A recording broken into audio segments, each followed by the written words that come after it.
On April 22, 2025, the serene landscape of Kashmir was shattered by a horrific act of violence. A devastating terrorist attack in Pahalgam claimed 26 lives, mostly Indian tourists. The picturesque valley became a scene of carnage and despair. The attack sent shockwaves across India and the international community. India quickly blamed Pakistan, alleging its involvement. India vowed a swift and decisive response. Pakistan denied the accusations, escalating tensions. The attack inflamed already tense relations between the two nuclear-armed neighbors. A previously unknown group, Kashmir Resistance, claimed responsibility.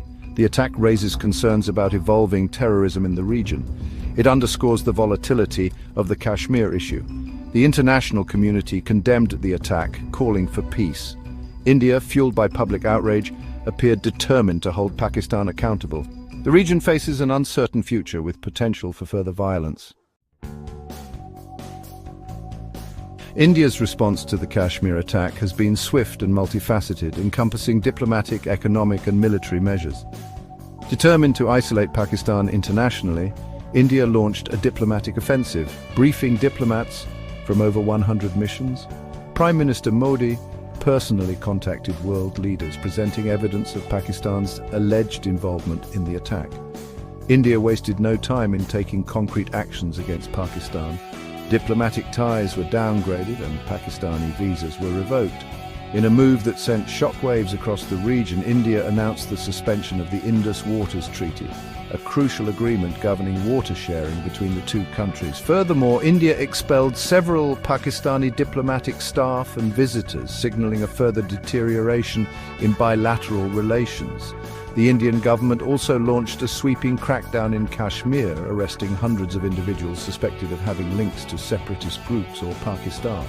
Along the line of control, the de facto border dividing Kashmir, intermittent small arms fire erupted, raising fears of a larger military escalation. India's actions clearly demonstrate its resolve to punish Pakistan for what it perceives as an act of aggression. The international community is closely watching India's next move, urging restraint and dialogue to prevent the situation from spiraling out of control. Pakistan vehemently denied any involvement in the Kashmir attack, dismissing India's accusations as baseless and politically motivated. Pakistani officials called for a neutral international probe into the incident, asserting their commitment to combating terrorism in all its forms. In response to India's diplomatic offensive and punitive measures, Pakistan retaliated with countermeasures of its own. Pakistan cancelled Indian visas, suspended bilateral trade and closed its airspace to Indian aircraft.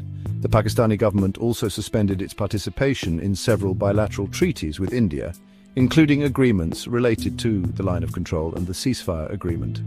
Pakistan warned that India's decision to suspend the Indus Waters Treaty would be considered an act of war. Pakistani officials argued that India's actions violated international law and threatened the livelihoods of millions of Pakistanis who rely on the Indus River system for irrigation. The escalating tensions between India and Pakistan have raised serious concerns about the potential for miscalculation and further escalation. The international community has called for both sides to exercise restraint, engage in dialogue, and avoid actions that could further destabilize the region. Section 4. The Indus Waters Treaty, a lifeline under threat. The Indus Waters Treaty, signed in 1960, stands as a rare example of successful cooperation between India and Pakistan.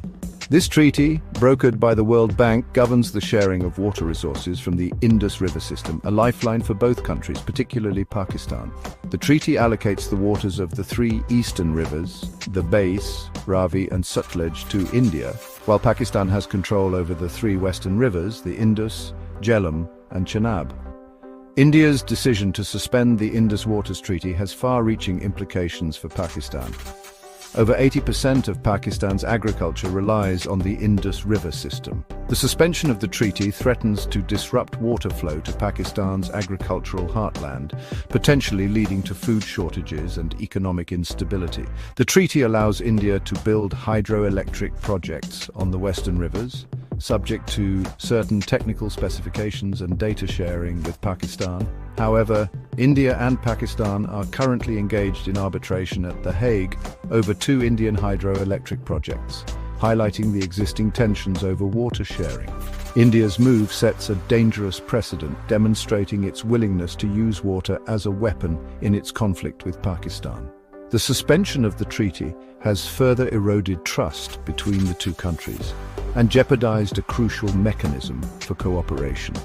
The international community is watching with concern, as the treaty's collapse could have devastating consequences for the region. Section 5: David and Goliath, a tale of two economies and militaries. The current standoff between India and Pakistan reveals a stark asymmetry in their economic and military capabilities. India, with its booming economy and rapidly modernizing military, dwarfs Pakistan in terms of size and strength. India's GDP is nearly 10 times larger than Pakistan's, giving it a significant advantage in sustaining a prolonged confrontation. Militarily, India possesses a clear edge, with a larger active military force, a more advanced arsenal of weapons, and a robust defense industrial base. India has been investing heavily in modernizing its armed forces, acquiring advanced fighter jets, submarines, and missile systems. In contrast, Pakistan's military, while formidable, faces constraints due to its smaller economy and limited access to advanced technology. However, Pakistan has long pursued an asymmetric warfare strategy, relying on unconventional tactics, proxy groups, and the threat of nuclear escalation to counter India's conventional superiority. Pakistan's nuclear arsenal, while smaller than India's, remains a significant deterrent, raising the stakes of any conflict between the two countries. Despite its economic and military disadvantages, Pakistan has shown a willingness to engage in brinksmanship and challenge India, particularly in the context of Kashmir. This disparity in power dynamics makes the current situation even more volatile, as Pakistan might feel compelled to resort to riskier strategies to compensate for its perceived weaknesses. Section 6: A history steeped in conflict, scars of partition and beyond. The roots of the current tension between India and Pakistan run deep, intertwined with the traumatic legacy of the 1947 partition. The partition created India and Pakistan, marred by violence and displacement, leaving an enduring legacy of mistrust. Kashmir, claimed by both nations, became a flashpoint soon after partition. India and Pakistan have fought 3 major wars since 1947, with 2 over Kashmir. Decades since partition have seen cross-border terrorism, military skirmishes, and diplomatic standoffs. The Kargil War, Mumbai attacks, and Pulwama attack highlight the volatile relationship. The ongoing insurgency in Kashmir continues to be a major source of tension. Pakistan